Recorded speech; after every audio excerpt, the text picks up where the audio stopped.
Welcome to the outdoors.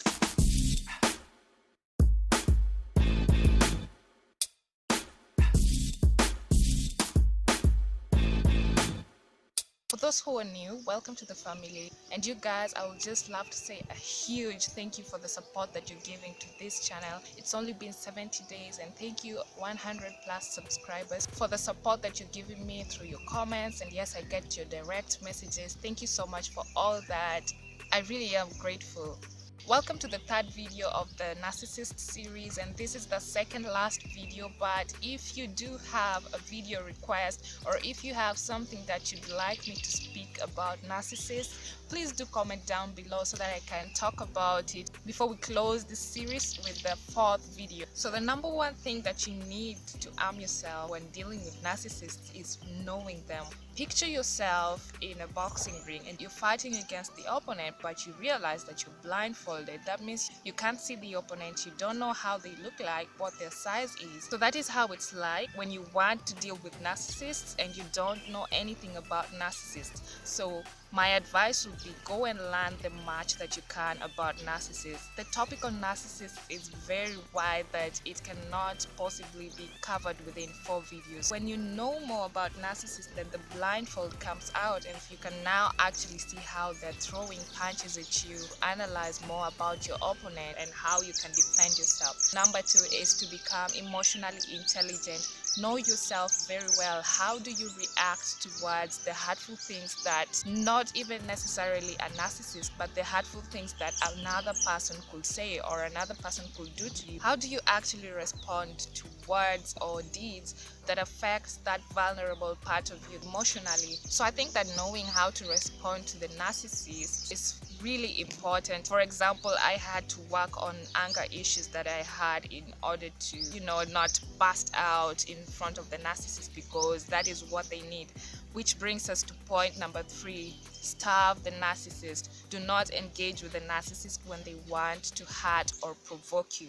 Okay, so we've had to move, but point number 3, starve the narcissist. Now I understand that this point might not be applicable to some, so if it's not applicable to you, stay on up to point number 4, because that might be what is applicable to you. But point number 3, when the narcissist is trying to provoke you, what they're looking for is this constant feed of how you're feeling hurt or how you're feeling sad because of what they've done. So this is the protocol with starving narcissists, is that a narcissist cannot feed on you if you are not giving them the food that they need. I could give an example to some from point number 1 to point number 3. When I was living with a narcissist, there was a lot of silent treatment, as I mentioned in my previous video. And what would happen is that the narcissist would make sure that I was around, then speak to another family member just so to make me feel the pinch of it all, of the fact that they haven't been talking to me the whole day, but now they're talking to someone else. So that provoked me, and yes, that made me feel hurt. And because I did not understand that what the narcissist was doing had nothing totally to do with me, instead it had everything to do with them and their insecurities and problems that they have as narcissists, which they are masking behind ego, I instead went ahead and started feeling guilty, thinking that there's something that I might have done to make the narcissist not want to talk to me. And so just seeing that fed the narcissist.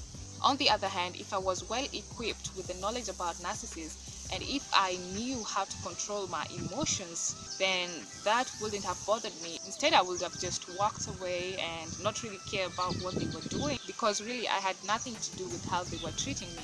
If I knew all these 3 things, I could have just walked away. And this to the narcissist, when they don't get fed, when they don't see that they have hurt you, when they don't see that they have made you feel guilty, made you feel like you're trash, then they're not fed and they will go elsewhere to look for that food. So the point is, once you know that you have a narcissist in your life, or once you know that you're dealing with a narcissist, do not take any chances to feed them. Point number 4 is to feed them with a long-handed spoon. It is possible that you cannot completely starve the narcissist, especially when the narcissist is part of your family. As much as you're looking for someone who can care about you, you also want to look after a family member. But with the narcissist, they can care about you financially, academically, but when it comes to your emotions, they don't really care about you.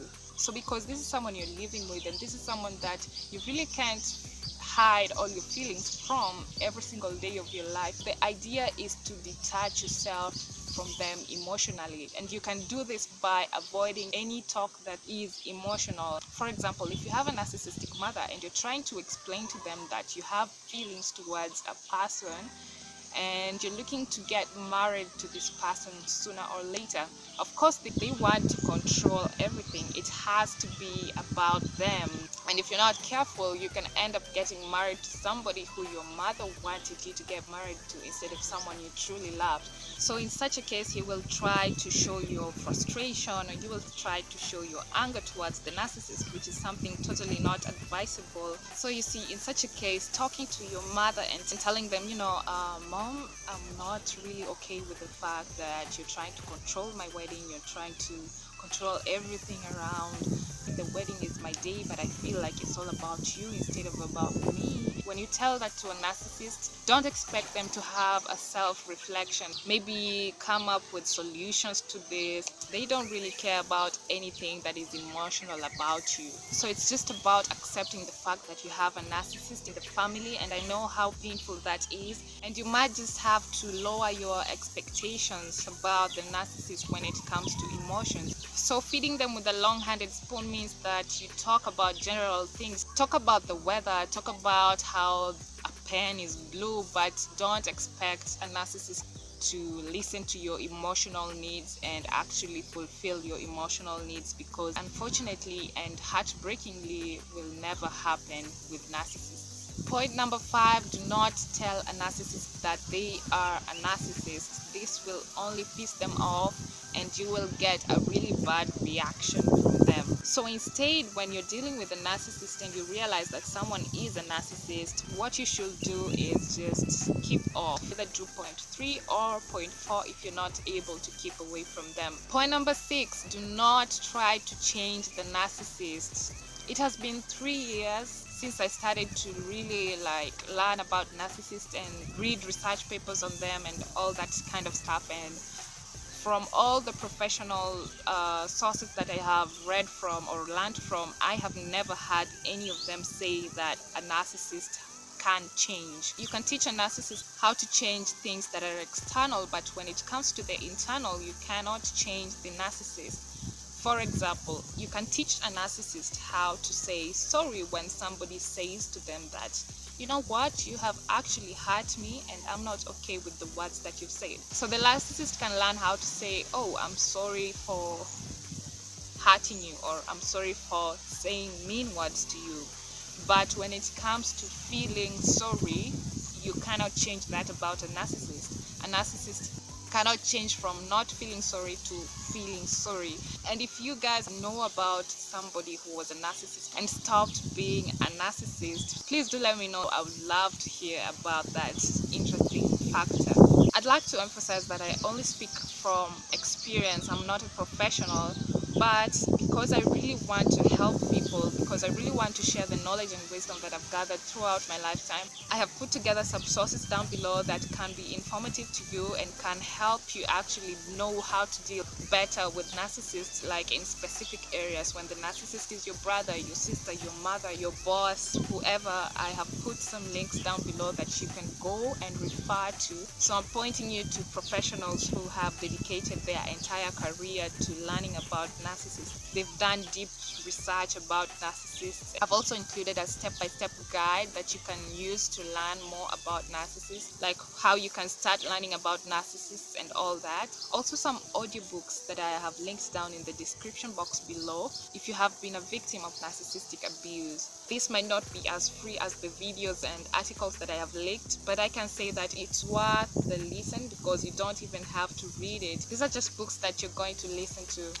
So thank you so much guys for watching. I do apologize if there was any noise during the time that I was recording outdoors. For me, it has been 3 years since I walked out on the narcissists in my life. How is life without narcissists? How has it been like? Are there certain things that you have to live with for the rest of your life if you had a deep encounter with a narcissist? So these are the things that I'm going to talk about in my next video. Please do subscribe if you haven't yet subscribed, and I'll see you in the next video. Have a nice time ahead of you. Shalom and peace be with you all.